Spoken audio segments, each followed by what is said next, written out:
Our main goal when designing the gameplay and the combat of Lords of the Fallen was to create a challenging and rewarding gameplay experience. We had to think about the enemies, how they can be challenging but not frustrating. We also had to think about all the combat mechanics, how they are balanced against each other, how they are balanced against the enemies and the bosses. When we were designing the weapons for Lords of the Fallen, we tried to meet the expectations of the players. So we tried to reflect this by not only the looks, but also the animation sets of the weapons. One of the most important things in the boss fights is that we wanted that the core combat mechanics, which you apply also to normal enemies, are used in these fights. One of the most satisfying moments in the game is when you get that special perked weapon from your boss and start smashing your enemy with it, which is really cool. The pace of leveling up your character and getting experience or grinding is up to you. We have different occasions for you to do that. We wanted to make sure that replaying Lords of the Fallen is very challenging as well.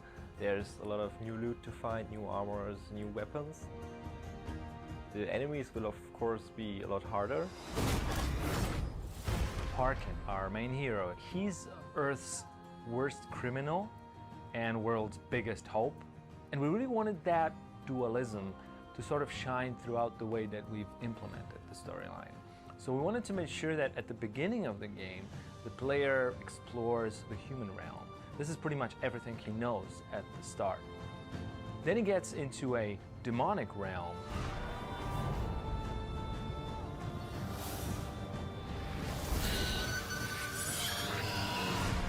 And he needs to sort of see the other side. And only then, when he's back into the human realm, the player will be ready to face the fallen god. We really wanted to take special care of having that perspective play a major role. Lords of the Fallen is by far our biggest game yet, and this time around it's big in terms of gameplay as well. Quite a lot of effort went into the combat system specifically, and there's quite a lot of depth to it.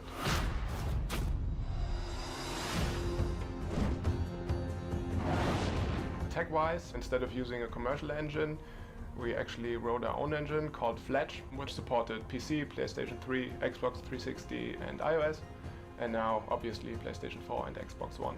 A lot of people really called us crazy that we are developing our own engine, but in the end I think it was really worth it. When thinking about the biggest challenges, bringing existing tech over to a new generation of hardware is one thing, but making it shine and optimize it for a specific platform is really a totally different story.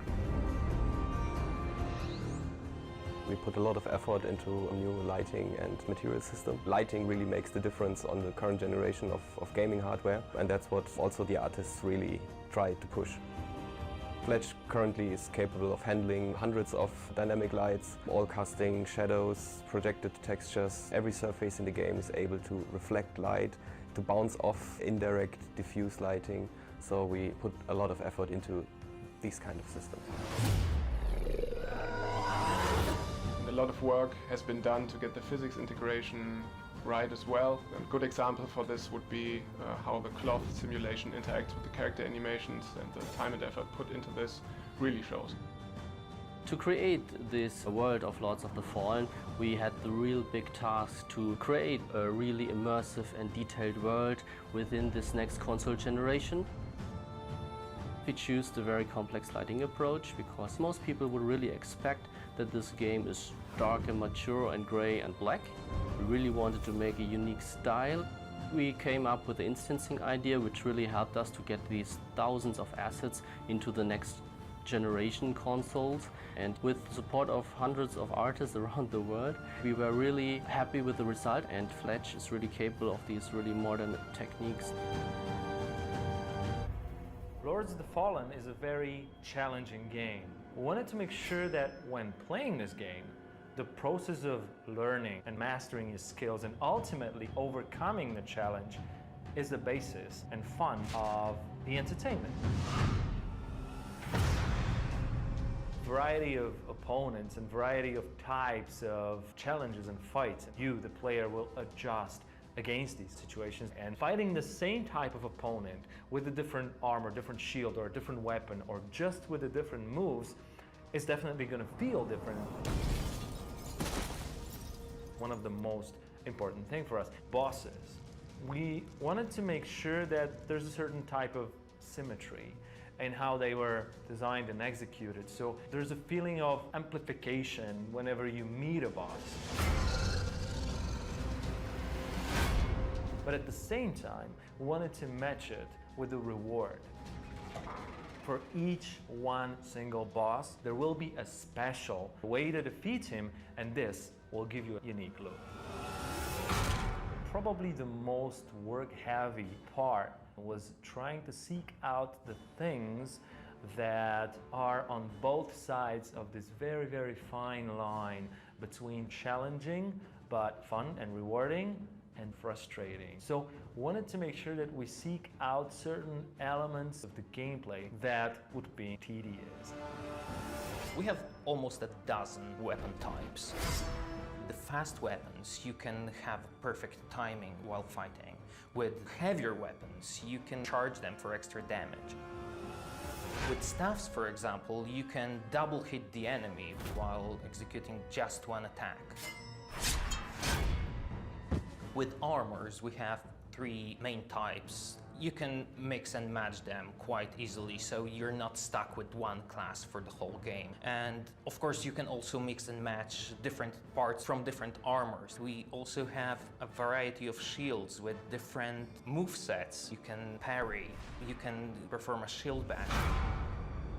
On top of all your equipment, you get the crafting system that features runes. You have fire runes or poison runes, and then those runes also have grades, and you can imbue those runes into all types of your equipment, so shields, armors, weapons, and they get more powerful when you progress through the game.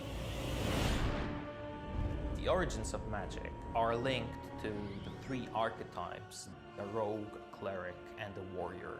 Every archetype is a different play style. For example, choosing a rogue, you're telling the game that you want to kill the opponents faster and in a more stealthy way, while choosing the cleric tells the game that you want to regenerate your health and get more protective. And when you're choosing a warrior, you're going for the raw power approach. The level design process started in a rather simple way. We knew that we wanted to create monumental levels with monumental geometry.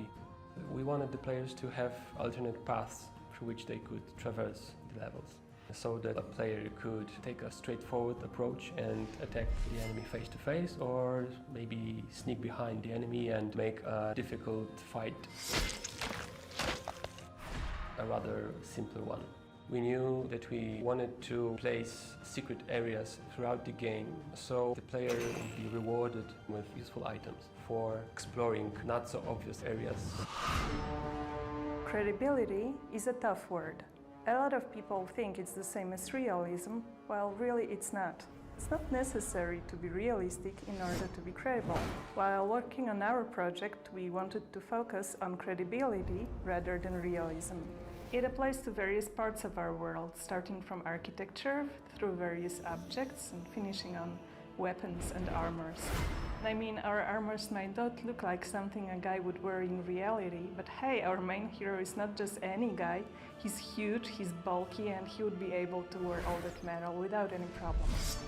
By the way, did you see Harken cosplayer wearing one of our armors? It didn't really restrict his movements much, and he was able to wear it all day long.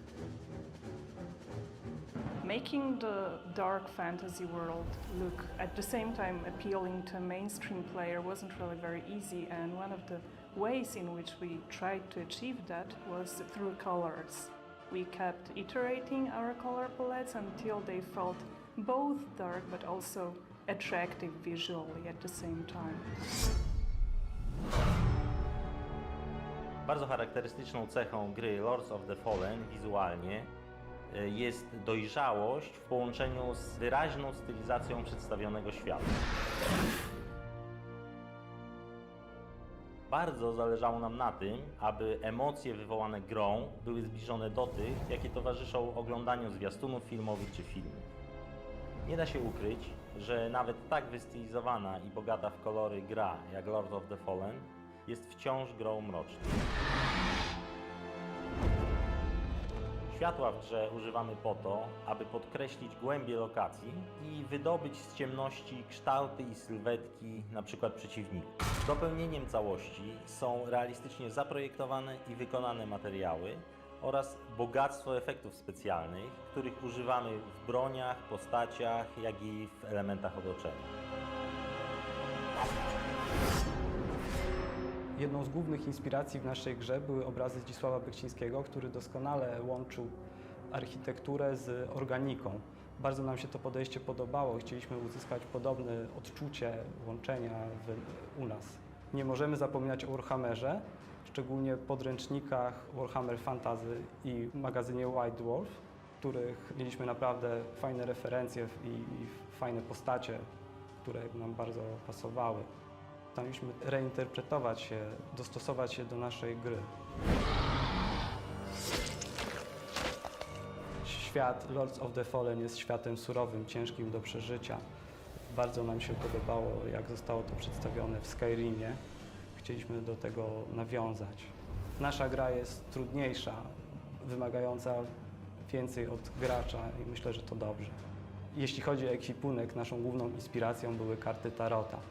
Wiele gier podchodzi do przedstawiania menu za pomocą ikon albo przedstawiając je w sposób kart takich do gry, jak w karcianych RPG-ach. U nas jest troszkę inne podejście. Zastosowaliśmy mocną stylizację, kompozycję inną, bardzo symetryczną, często mocne kolory.